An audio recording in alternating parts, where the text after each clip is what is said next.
The Supreme Court of Venezuela has appointed NAZEERUDDIN'S as the interim president of the country. India has reached the number one position in the world in rice production with an annual production of 152 million tons of rice. It has surprised China to reach the top four.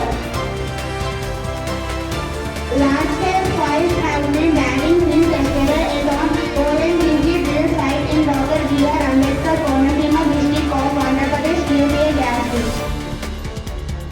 The World Inequalities Report 2026 reveals that 40% of the country's wealth is held by only 1% of the population and 50% of the population possesses only 3% of the wealth.